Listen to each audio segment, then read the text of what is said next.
القرآن ترتيلا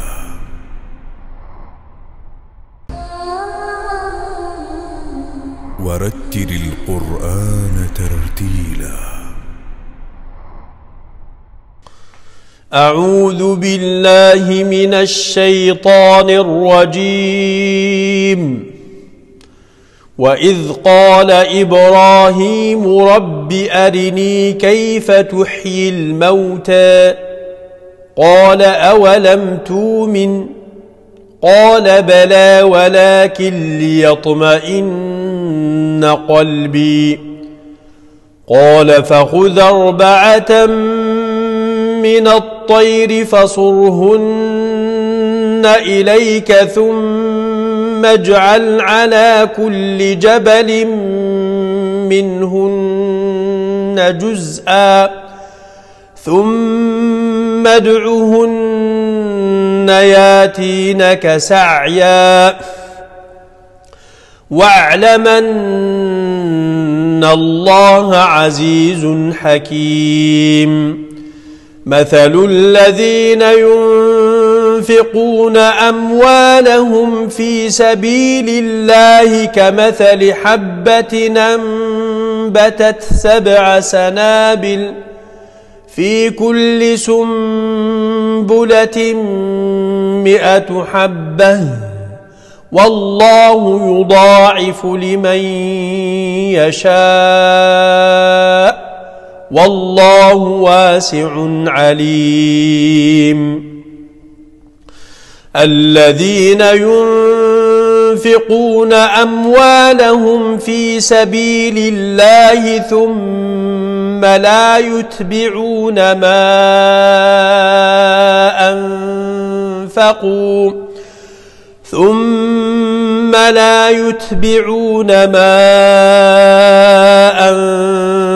أنفقوا منا ولا أذى لهم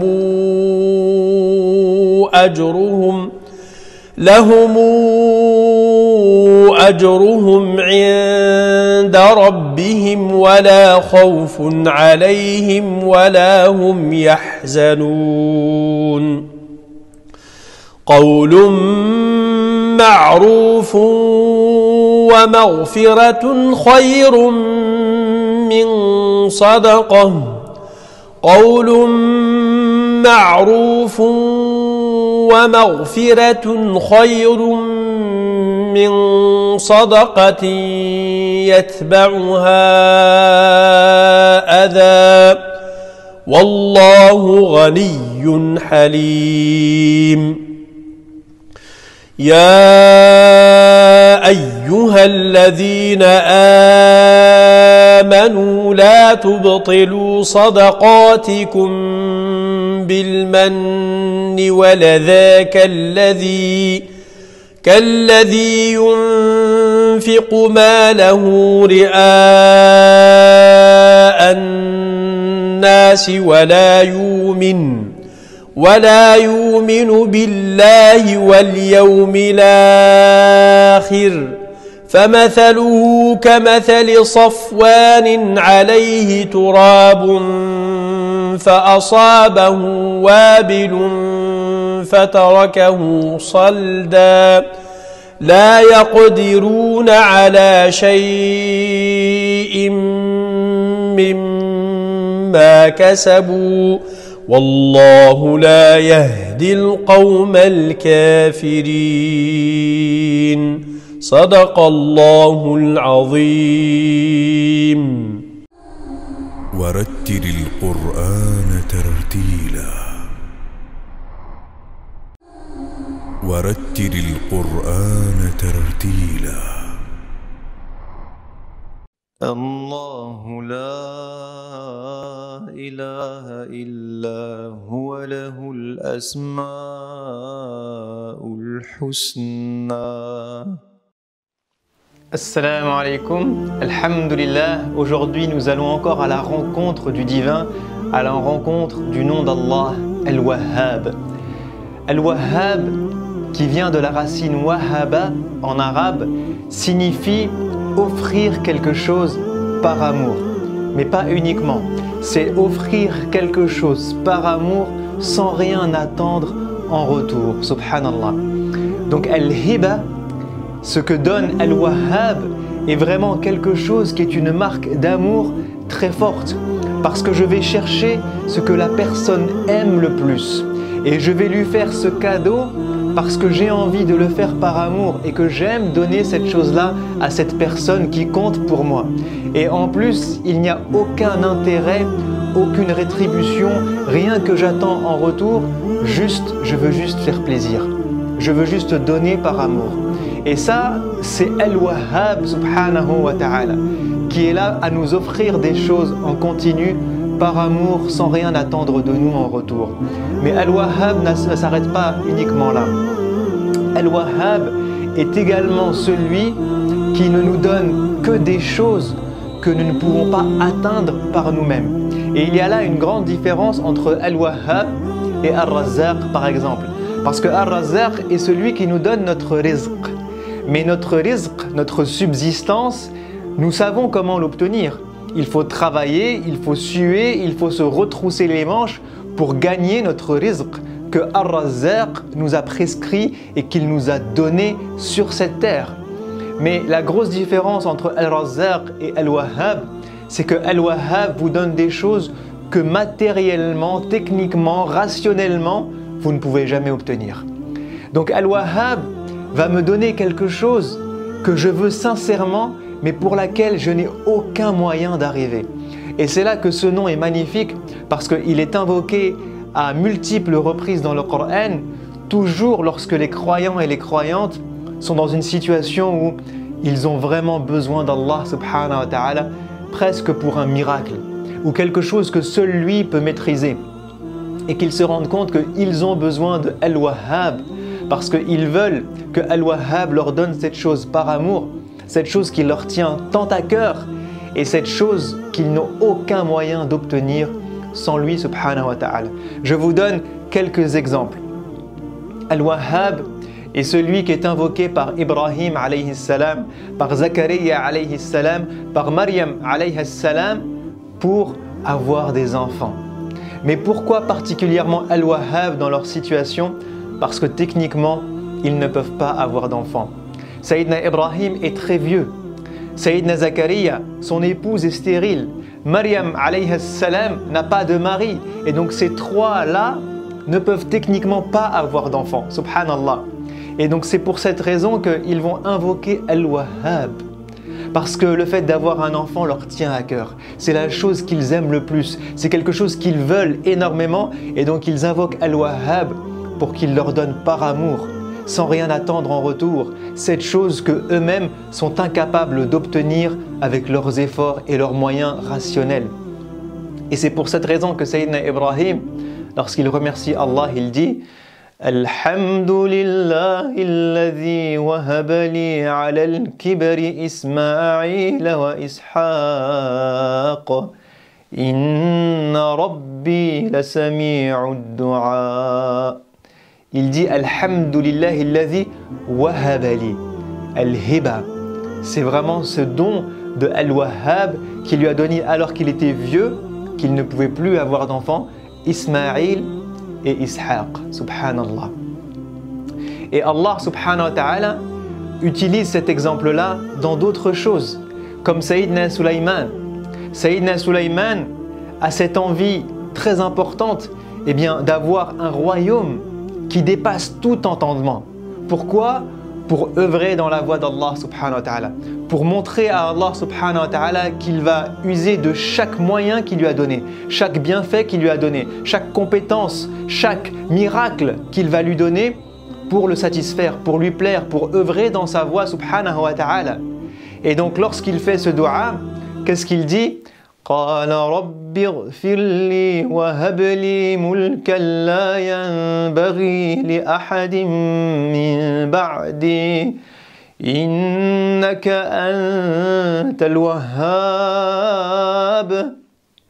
Il dit هب لي ملكا, offre-moi par amour et sans rien attendre en retour cette chose que seul toi es capable de me donner et que je n'ai pas les moyens techniques d'obtenir par moi-même, ce royaume qui dépasse l'entendement juste de toute l'histoire de l'humanité que personne d'autre que moi n'aura jamais, innaka anta al-wahhab, tu es al-wahhab.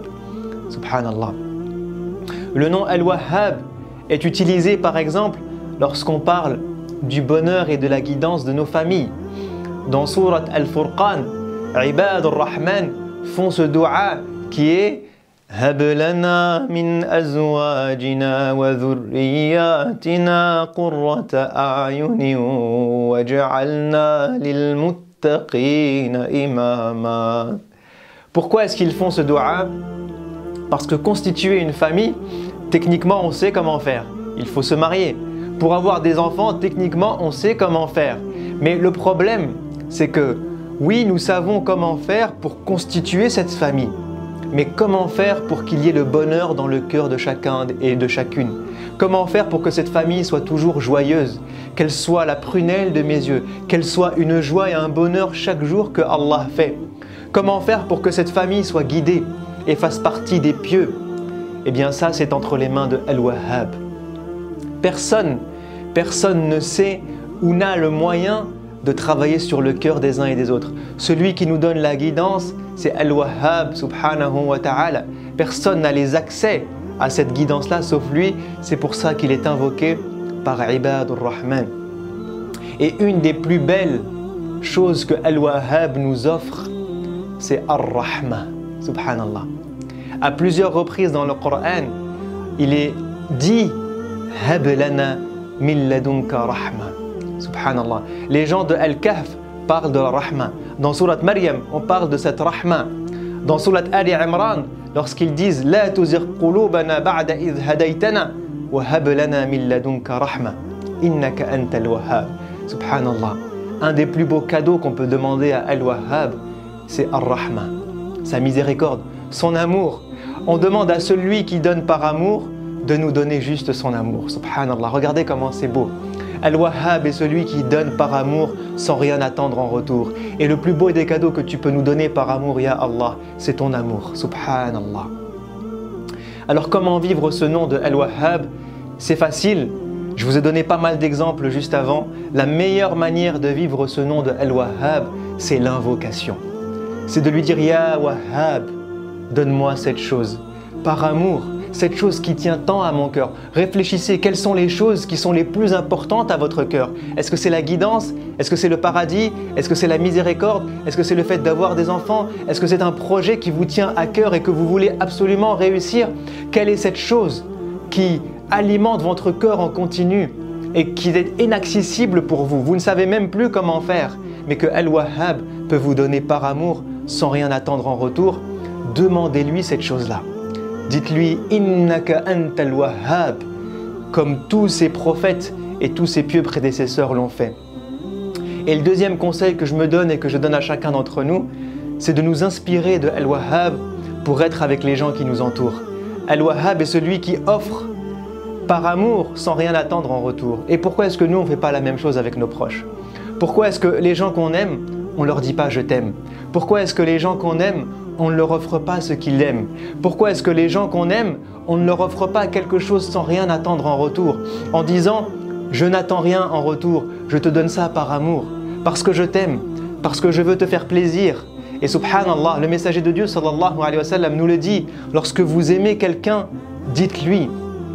Et donc cette notion d'amour, elle est très importante, cette notion de don par amour, elle est très importante, et cette notion de rien attendre en retour, elle est très importante. C'est ce que nous inspire Al-Wahhab, et c'est ce que nous apprend Al-Wahhab. Essayons de nous comporter à minima un petit peu comme lui dans notre quotidien, d'avoir ce beau comportement qui est Al-Hiba, Inch'Allah, pour nous rapprocher du nom d'Allah, Al-Wahhab, et espérer que lui se comporte avec nous comme nous nous comportons avec les autres. Je vous dis à la prochaine, Inch'Allah. Assalamu alaikum wa rahmatullahi wa barakatuh.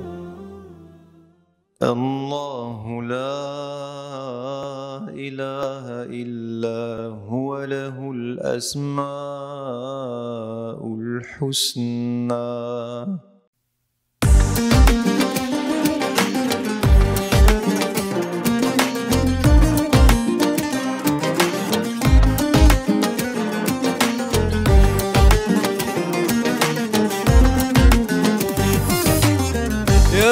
خلقت الورى من ظلمة العدم يا ذا البقاء والغنى والجود والكرم يا عالم الغيب يا من لا شريك له يا ذا العطاء والندايا بارئ النسم يا سامعا لدعاء المضطر يا أملي يا وحيد أحد يا واهب النعم أنت العليم أنت العليم أنت العليم إلهي والقضاء قدري فامنن وبارك وتب إني لذو عشم فقد أمرت بأن ندعوك يا سندي وقد وعدت أجبنا ذا العطاء العليم يا من خلقت الورى من ظلمة العدم يا ذا البقاء والغنى والجود والكرم يا عالم الغيب يا من لا شريك له يا ذا العطاء والندايا بارئ النسم يسر لسيري يا مولاي مكرمة والعفو في الدين والغفران للأمم أنت العليم أنت العليم أنت العليم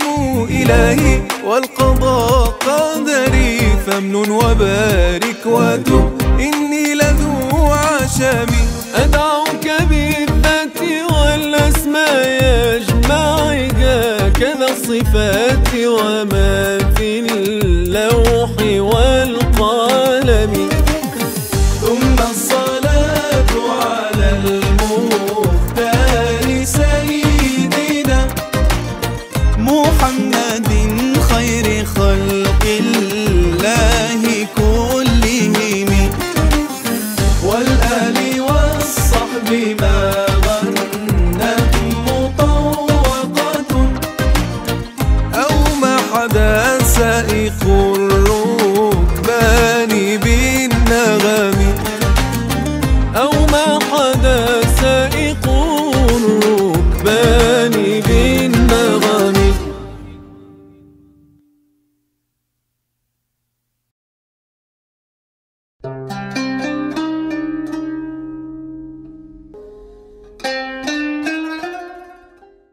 الحمد لله رب العالمين والصلاة والسلام على أشرف المرسلين سيدنا Muhammad وعلى آله وصحبه أجمعين. Mes chères sœurs, chers frères, salam alaikum wa rahmatullahi ta'ala wa barakatuh. Aujourd'hui, nous allons parler de comment accueillir le jour de Arafat et le jour de l'Aïd, qui est le jour du grand sacrifice.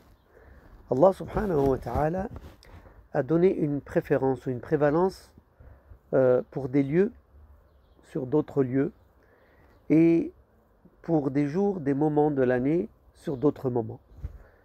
Par exemple, le mois de Ramadan est meilleur que les autres mois. Les 10 derniers jours, les 10 dernières nuits du mois de Ramadan sont les meilleures nuits veillées de l'année, et les 10 premiers jours de Dhul al-Hijjah, qui sont les jours actuels, sont les meilleurs jours de l'année. Sont les meilleurs jours de l'année.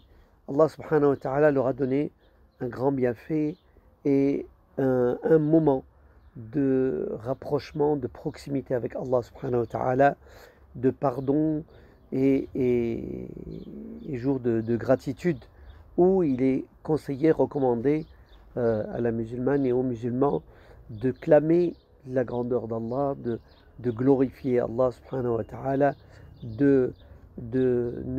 sans cesse de le citer, de le mentionner et de se rapprocher de lui par les actes d'obéissance, d'aumône et de jeûne. Et il y a 2 jours parmi ces 10 jours qui sont des plus importants, c'est le jour de Arafat et le jour du grand sacrifice ou du grand pèlerinage, comme le décrit le Coran. Donc le jour de Arafat a une place particulière. C'est le 9e jour du dernier mois de l'année. C'est le jour où les pèlerins vont se dresser sur le mont Arafat durant la journée en venant à Allah subhanahu wa ta'ala, à Dieu, dans un simple habit comme un linceul, et pour l'implorer, pour lui demander pardon, pour se réconcilier avec lui, en laissant derrière eux toute considération pour la vie ici-bas, pour les parures, pour les plaisirs, pour les loisirs, puisqu'ils sont dans un état de sueur, dans un état de voyage, loin de chez eux, à la Mecque, donc dans ce mont Arafat, et en oubliant aussi les classes sociales, les différences que les gens connaissent dans la vie courante, et s'adressent comme un seul homme, Allah subhanahu wa ta'ala, pour lui demander, pour lui rendre hommage, pour lui rendre gratitude, le remercier et lui demander pardon, de les accepter parmi les repentants et parmi les gens du paradis. C'est un moment qui ressemble à celui où les hommes et les êtres humains vont se dresser devant Dieu le jour de la résurrection pour rendre des comptes dans le plus, on va dire, dans le plus simple appareil. Alors ce jour d'Arafat est important pour le pèlerin, mais il est aussi important pour le non-pèlerin qui communique, qui participe dans ce pèlerinage, même loin de chez lui. Alors on est dans une période de pandémie et une période qui touche toute la planète avec le Covid-19. Et bien sûr, c'est la 2e année où le pèlerinage n'est pas possible, voire très réduit. Et donc, ça nous donne une leçon aussi on ne pouvait imaginer qu'un jour le pèlerinage soit suspendu pour une raison quelconque, mais Allah subhanahu wa ta'ala, comme on dit, les voies de Dieu sont impénétrables, les voies de Dieu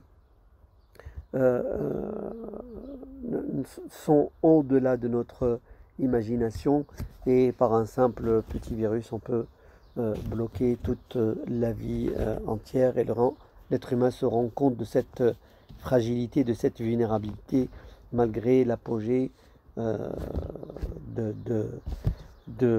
la science et de la vie de l'être humain actuellement. Alors ce jour de Arafat est important. Alors il est le 9e jour du mois de Al-Hijjah, et il vient aussi pour donner une chance aux gens aussi de se rattraper. Le jour de Arafat, Allah subhanahu wa ta'ala regarde ses serviteurs et parle aux anges. Il leur dit regardez mes serviteurs, cette créature qui est l'être humain, ils sont venus à moi, ébouriffés, poussiéreux, et ils me demandent pardon, reconnaissant les torts et cherchant agrément auprès de moi. Je vous prends à témoin que je leur ai tous pardonné. Alors les anges objectent devant Dieu, ils lui disent c'est pas tout le monde qui est venu avec cet esprit, avec cette intention. Il y a un tel qui commettait des péchés, il y a un tel qui est venu pour autre chose. Et Allah subhanahu wa ta'ala leur dit d'une manière sentencielle, je leur ai pardonné. Et le prophète alayhi salatu wassalam nous donne la valeur de ce jour de Arafat. Il nous dit, le jour de Arafat expie 2 années de péché, une année passée et une année à venir. Et le jour de Ashura, qui est le 10e jour du début de l'année expie une année passée. Ainsi, Allah subhanahu wa ta'ala nous donne autant d'occasions pour se racheter et pour revenir vers le chemin qu'il nous a indiqué. Alors il est important aussi de se remémorer ce jour de Arafat où le prophète alayhi salatu wassalam a fait son pèlerinage, qu'on appelle le pèlerinage d'adieu, où il a fait son dernier sermon. Et comme c'est un dernier sermon, puisqu'il ne fera plus de pèlerinage et qu'il décédera une année plus tard, il laisse des recommandations essentielles. Nous allons en citer quelques-unes pour voir quelle est l'importance un jour où les compagnons, notamment Abu Bakr, sentaient que le prophète arrivait à sa fin, que la mission du prophète arrivait à sa fin, puisqu'il avait mis les bases de la religion musulmane avec ses fondements, avec ses valeurs et ses lois.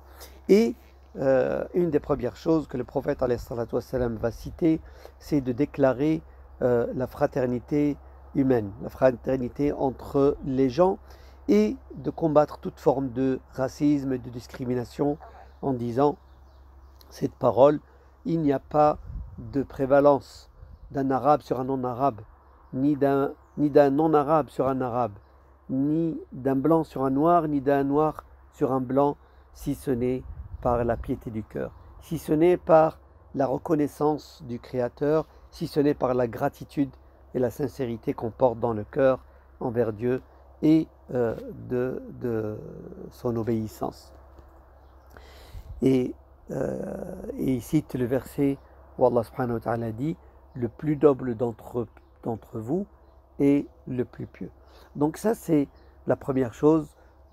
À un moment donné et à une époque et à une partie du monde où l'esclavage était monnaie courante et c'était quelque chose de normal. Il y avait l'esclavage où on achetait et on vendait les esclaves, et il y avait aussi une hiérarchie sociale entre les tribus, entre les nobles de la Mecque et le reste des tribus arabes. Et le deuxième point sur lequel le prophète alayhi salatu wassalam va insister, c'est la question de la femme. La question de la femme pour lui redonner une place, lui redonner une humanité, son humanité. Alors qu'elle était une femme objet, elle était achetée, vendue, héritée, et elle était aussi objet de jouissance entre les hommes, bien qu'elle jouissait aussi pour les femmes qui étaient de la noblesse quraishite, elle jouissait aussi d'une place par rapport à sa noblesse de lignée et aussi par rapport à la fortune qu'elle pouvait avoir.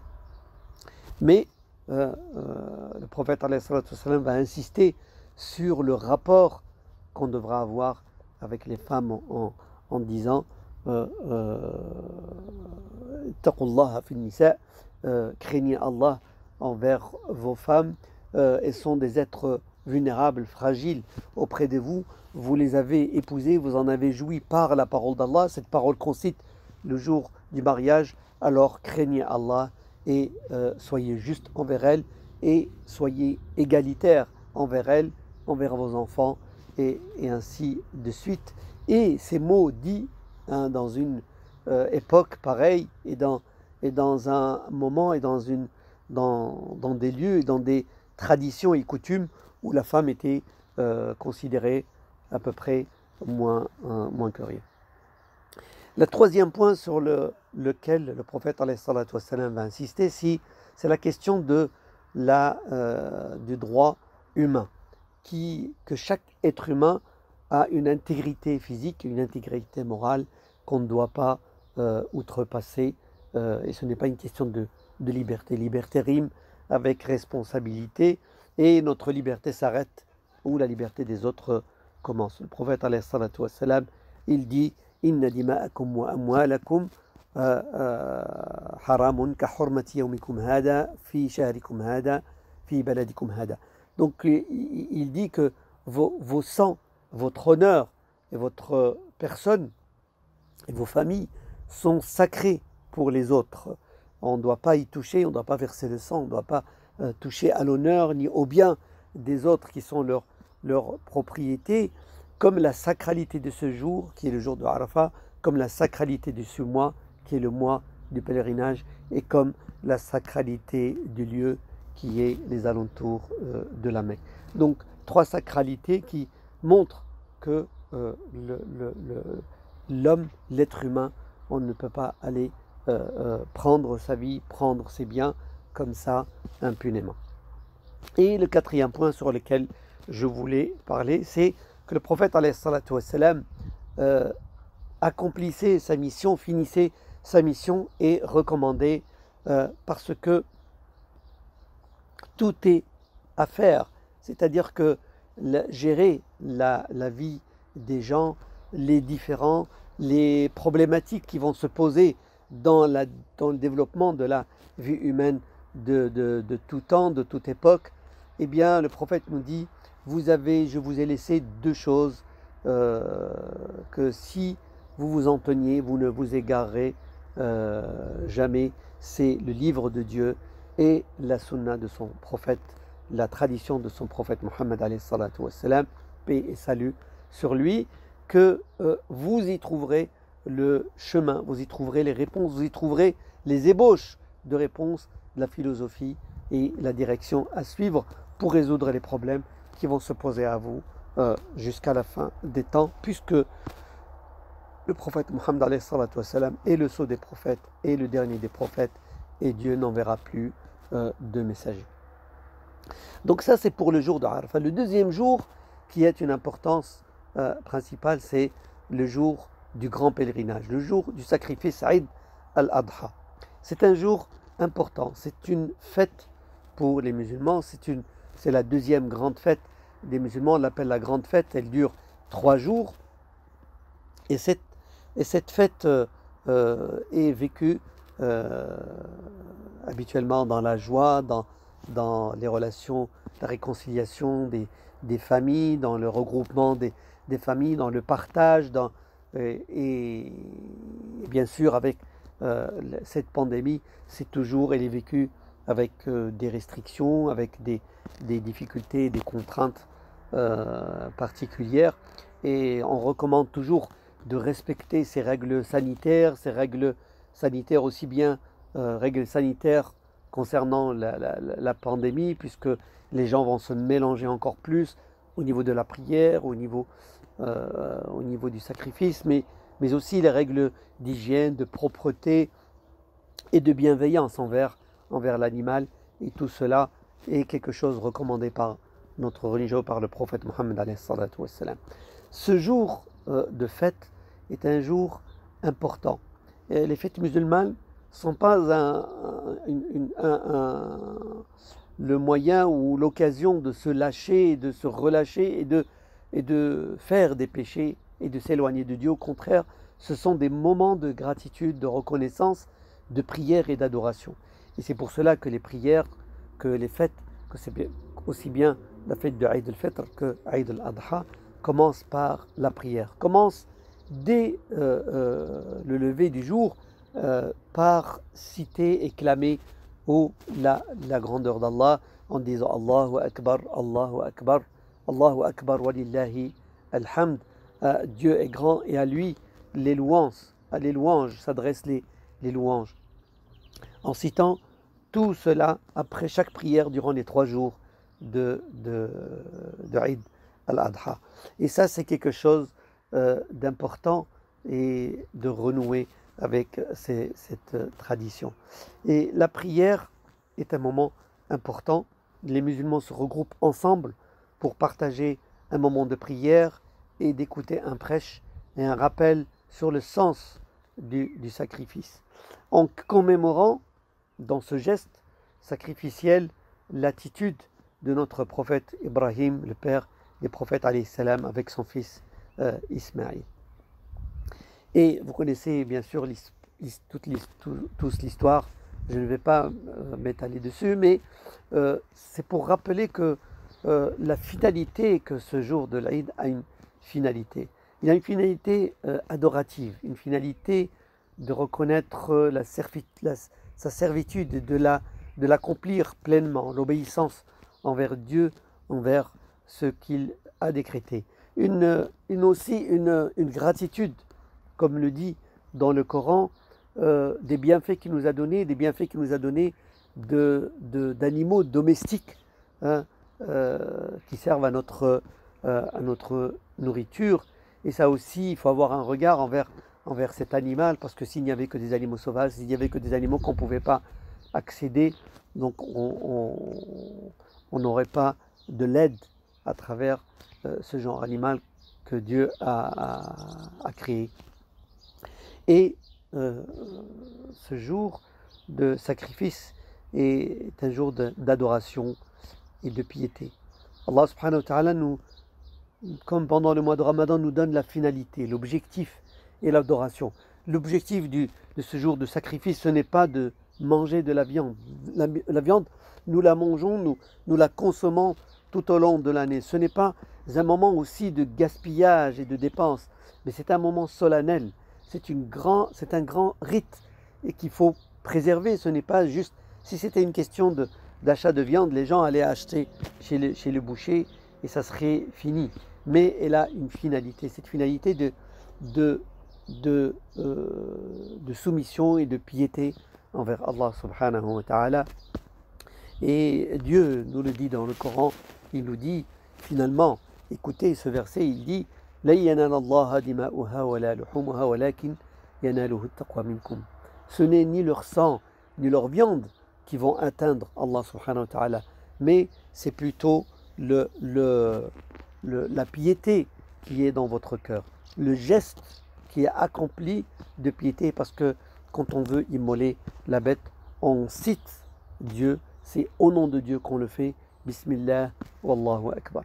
Et ça, ce sont des choses importantes qu'il faut transmettre, qu'il faut préserver, qu'il faut continuer à faire. Et c'est important. C'est important pour chaque famille de le faire. C'est un cadeau, une offrande qu'on va offrir à Dieu. Et quand vous voulez offrir des cadeaux à des gens, vous choisissez le meilleur cadeau, le plus cher, le plus valeureux à vos yeux. Et aux yeux de celui à qui vous offrez quelque chose, eh bien, quel meilleur cadeau Dieu nous donne, nous dit, voilà le cadeau que je veux que vous m'offriez. Eh bien, on choisit, comme dit le prophète alayhi salatu wassalam, la meilleure bête, la plus belle bête, la plus chère bête. Bien sûr, pour celui qui en a les moyens. Il ne faut pas s'endetter pour aller fêter cette fête, mais plutôt faire selon les moyens de chacun. Mais quand on a les moyens et qu'on ne veut pas la faire, on est un peu à côté de ce que Dieu veut de nous. Et Dieu nous dit aussi que quand on immole la bête, le sang qui est versé, il atteint un endroit auprès de Dieu avant qu'il touche le sol. Vous avez une spiritualité dans ce geste que vous ne pouvez voir, que vous ne pouvez sentir, mais Dieu nous dit que ce jour-là, la meilleure chose, c'est d'immoler une bête, comme l'a fait le prophète Ibrahim, renoué avec la tradition abrahamique, et comme l'a fait notre prophète Mohammed alayhi salatu wassalam. Le prophète Mohammed alayhi salatu wassalam a sacrifié, a immolé 2 bêtes, une pour lui-même et sa famille, et une pour sa communauté, justement pour remplacer ceux qui sont pauvres et qui ne pourront pas accéder à ce genre de choses. Et je réitère le fait qu'il n'est pas demandé d'aller s'endetter, d'aller se mettre en difficulté pour célébrer cette fête. Et d'ailleurs, l'autre finalité de cette fête, c'est le partage avec les autres. Le prophète, alayhi salatu wassalam, il nous recommande que que ce sacrifice, justement, le but, ce n'est pas la viande, mais c'est aussi un moment de partage qui est une des finalités. La bête du sacrifice est partagée en 3.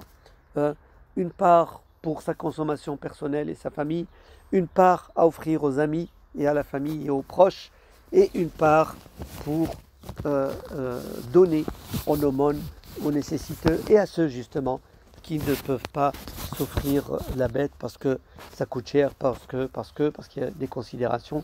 Eh bien, on partage avec eux cette joie le jour de l'Aïd et pour concilier entre adoration, partage, fraternité et vie commune.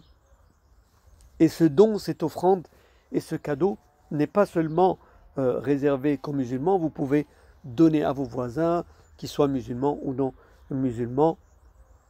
Les compagnons, quand ils égorgeaient, ils demandaient: est-ce que vous avez donné une part à notre voisin juif, à notre voisin qui est à côté, parce que j'ai entendu le prophète qui disait qu'il fallait donner aux voisins. Donc c'est une sunna mu'akkada et c'est important de le faire, et surtout ce jour de s'habiller avec ses plus beaux habits, de mettre sa parure, son habit, comme on dit, son habit de dimanche. Là ça va tomber le mardi, jour de Arafat c'est lundi, donc profitez de ces jours pour vous réconcilier avec Allah, sentir sa proximité et agir en gratitude, et éviter de commettre les péchés pendant ces jours-ci, parce que ça fait partie des mois sacrés. Il ne faut pas commettre d'injustice envers soi-même. C'est important que Dieu accepte les offrandes de chacun, que Dieu accepte les actes et les rites de chacun. Et en mon nom et en nom de la chaîne et de Musulmans de France, je vous dis Eid Mubarak Saïd wa kullu amin wa antum bi khair. Bonne fête à tous, et que chaque année Allah subhanahu wa ta'ala nous comble de cette fête, et que nous prions Allah subhanahu wa ta'ala de lever ce fléau, de lever cette pandémie et de lever cette difficulté. Inch'Allah, il est le puissant et le sage. Wassalamu alaikum wa rahmatullahi ta'ala wa barakatuh.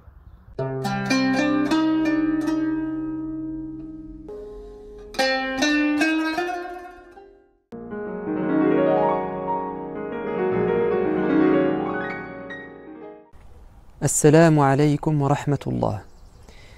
Le prophète alayhi salatu wassalam était d'une grande sensibilité par rapport à la miséricorde de Dieu et à sa colère. Le lien qu'il entretenait avec son Seigneur n'avait pas d'équivalent. Il était sincère dans sa quête spirituelle, il était entier dans son intimité avec Dieu, et donc il était extrêmement attentif aux cadeaux que Dieu lui faisait. Il se montrait reconnaissant, et il était extrêmement vigilant par rapport aux limites que Dieu lui a tracées, car il craignait de le mettre en colère. Commençons par cette sensibilité aiguë à la miséricorde, au bienfait de Dieu dans sa vie.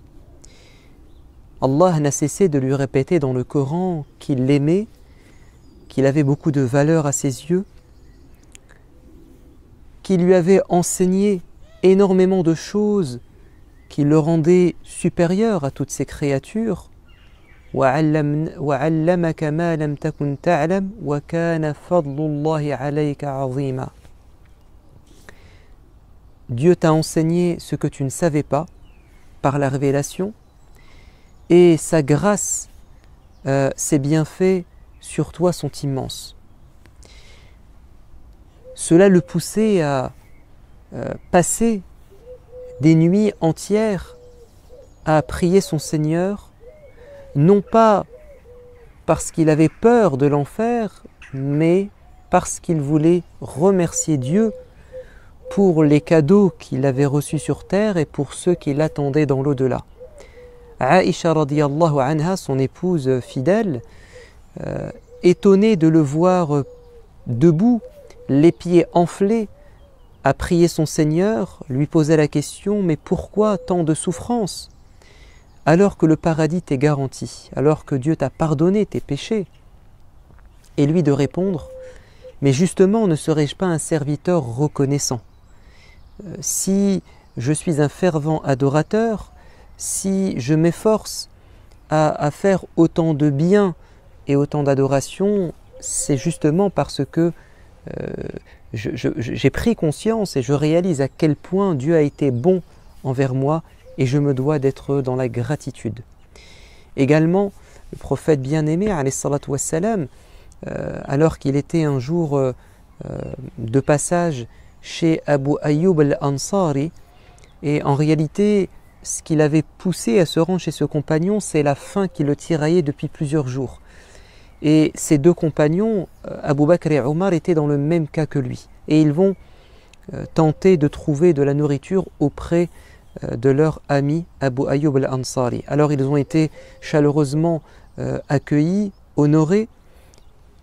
Abu Ayyub leur a servi de la viande, des dattes, de l'eau fraîche. Et à la fin du repas, le prophète va dire à ses compagnons, avec des larmes dans les yeux, « Voyez-vous, nous étions venus le ventre vide, affamés, et nous voilà maintenant repus et rassasiés. » Et il va citer la fin de la sourate At-Takathur, si je ne me trompe pas, où Allah Azza wa Jal dit vous allez être interrogé au sujet de An-Na'im, c'est-à-dire au sujet des cadeaux que Dieu vous a donnés.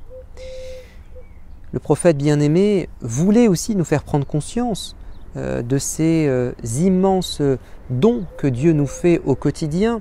Il dit par exemple, le corps du fils d'Adam est composé de 360 articulations. Alors, je ne sais pas si le terme articulation rend compte du terme soulama en arabe.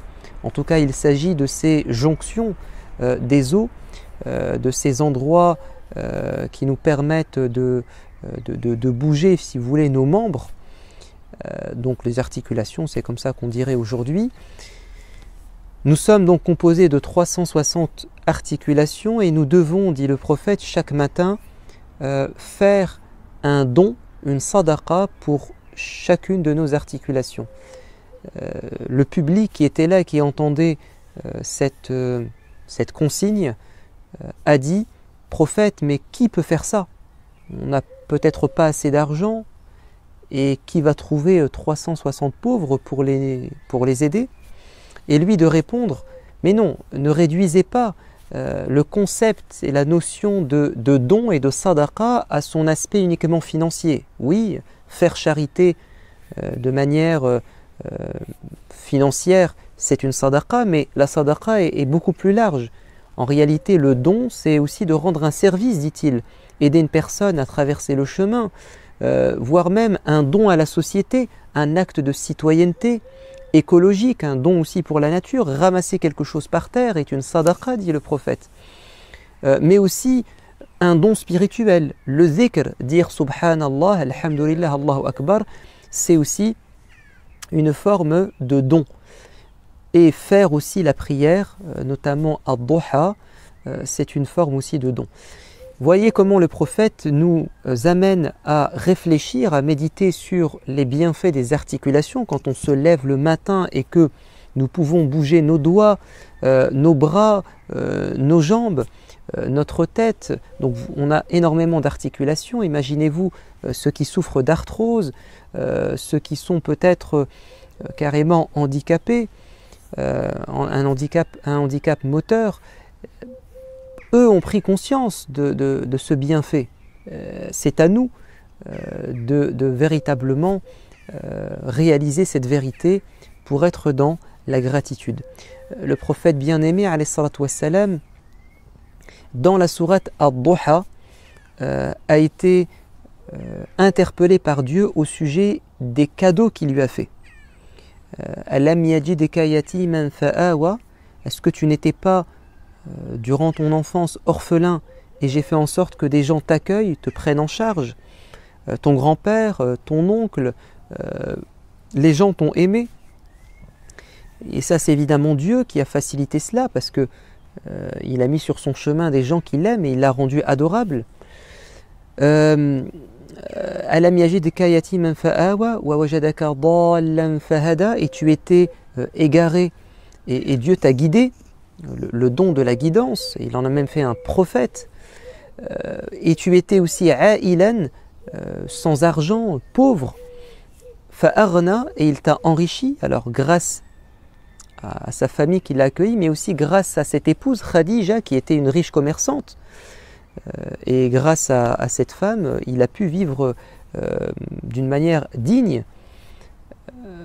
Donc Allah Azza wa Jal lui rappelle ses bienfaits et ensuite il lui demande par conséquent d'être bon envers les gens comme lui-même a profité de la bonté divine, et donc ne rejette pas l'orphelin, ne repousse pas celui qui vient mendier, etc. Donc nous devons être à l'image du prophète, alayhi salatu wassalam, nous devons être sensibles aux cadeaux de Dieu, à ses bienfaits, pour être dans la reconnaissance et la gratitude.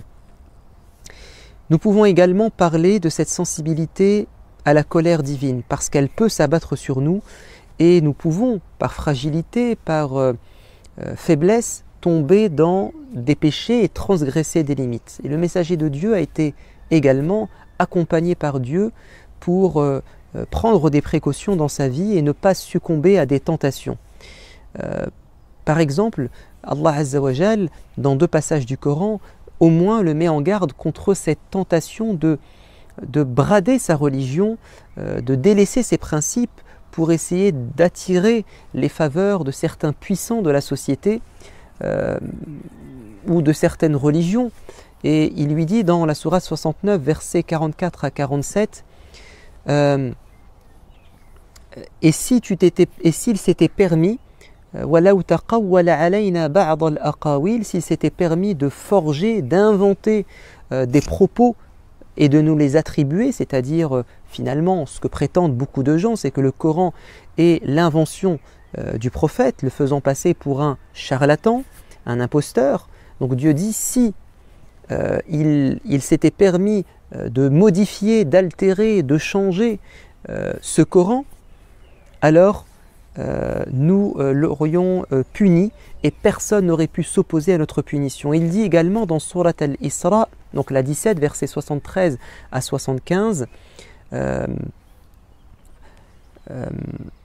il dit « Il s'en est fallu peu que tu acceptes de faire des concessions là où tu ne peux pas en faire dans ta religion afin qu'ils te prennent pour ami.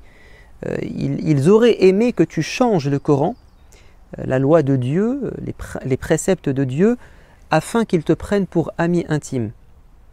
وَإِنْ كَادُوا لَيَفْتِنُونَكَ عَنِ الَّذِي أَوْحَيْنَا إِلَيْكَ لِتَفْتَرِيَ عَلَيْنَا غَيْرَهُ وَإِذًا لَاتَّخَذُوكَ خَلِيلًا. Et Dieu dit, juste après, que c'est nous qui t'avons raffermi, on t'a fait tenir bon. وَلَوْلَا أَنْ ثَبَّتْنَاكَ لَقَدْ كِدْتَ تَرْكَنُ إِلَيْهِمْ شَيْئًا قَلِيلًا. Et la punition, Dieu le menace, si véritablement tu avais répondu à leurs avances, à leurs tentatives de corruption, on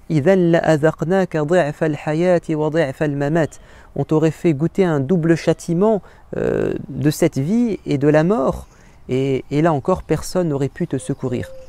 Donc il a été mis en garde contre cette tentation de modifier sa religion, de transformer, d'altérer sa religion pour des intérêts. Également, le prophète alayhi salatu wassalam, dans sa vie quotidienne, avait peur de transgresser des règles, des lois. Il sentait le regard de Dieu peser sur lui.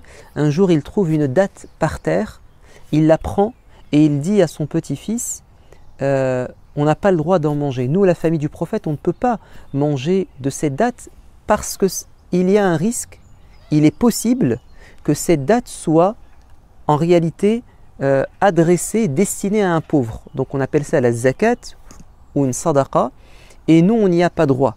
C'est-à-dire que j'ai trouvé une date par terre, je ne connais pas sa provenance, son origine, je ne sais pas pourquoi est-ce qu'elle est tombée par terre. Dans l'absolu, on aurait pu la manger, mais comme elle peut être destiné à des pauvres, alors je ne peux pas et ma famille ne peut pas en consommer. On voit à quel point il fait preuve d'une piété scrupuleuse, d'une grande prudence.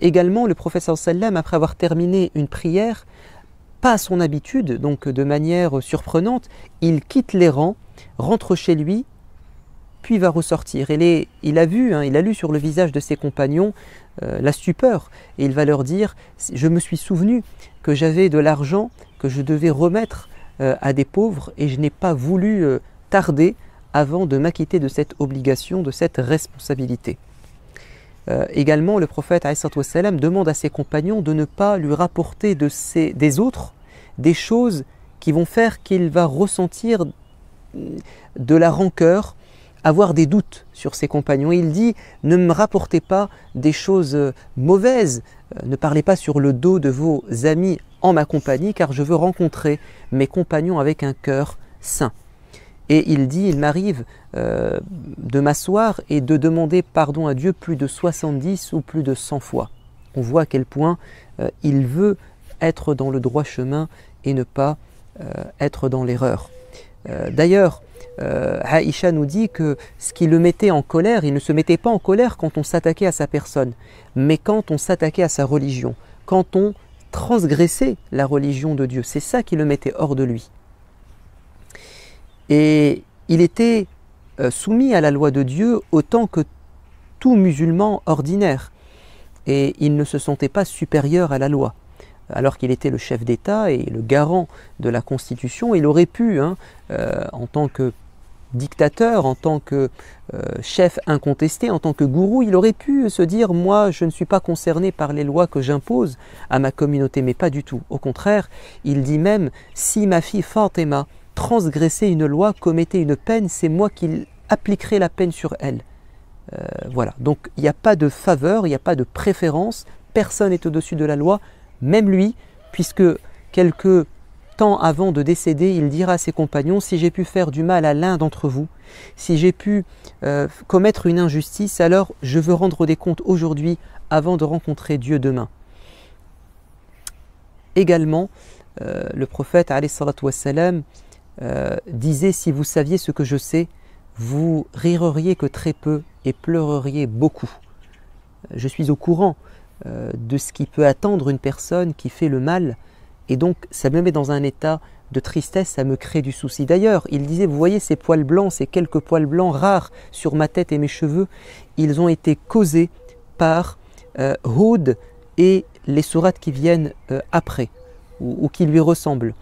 Notamment dans Surat Hud, il y a un verset qui dit « Et tiens-toi droit comme il t'a été commandé. Fastaqim kama umirt. » Et il a dit, c'est un verset voilà, qui a été dur dans sa vie à mettre en pratique. Je dois être droit comme Dieu me l'a commandé, et ça m'a créé des soucis puisque c'est une responsabilité. Et l'invocation qu'il répétait le plus souvent, c'était « Ya muqallib al-qulub, thabbit qulubana ala dinik » Ô toi, Seigneur, qui détient les cœurs et qui peut les renverser, les faire basculer, maintiens mon cœur dans la voie droite, dans ta religion. Donc nous avons vu une partie de la sensibilité du cœur du prophète, la sensibilité à la miséricorde divine, mais aussi à la colère divine. Il faut que nous soyons ainsi dans notre vie, qu'Allah fasse miséricorde au prophète, qu'il le bénisse et qu'il nous permette de lui ressembler. Wassalamu alaykum wa rahmatullah.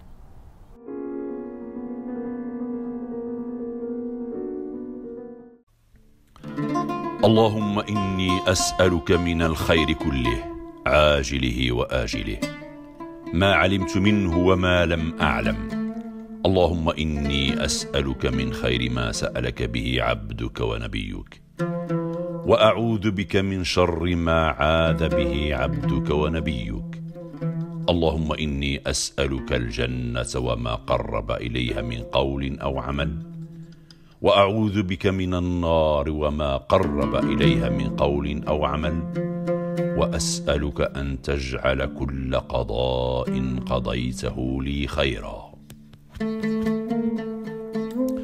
اللهم أنت خلقت نفسي وأنت توفاها لك مماتها ومحياها، إن أحييتها فاحفظها، وإن أمتها فاغفر لها.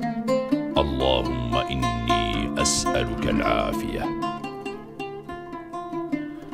اللهم اغفر لي ذنوبي وخطاياي كلها. اللهم أنعشني واجبرني واهدني لصالح الأعمال والأخلاق، فإنه لا يهدي لصالحها ولا يصرف سيئها إلا أنت. اللهم اغفر لي ذنبي ووسع لي في داري وبارك لي في رزقي. اللهم إني ظلمت نفسي ظلما كثيرا ولا يغفر الذنوب إلا أنت، فاغفر لي مغفرة من عندك وارحمني إنك أنت الغفور الرحيم.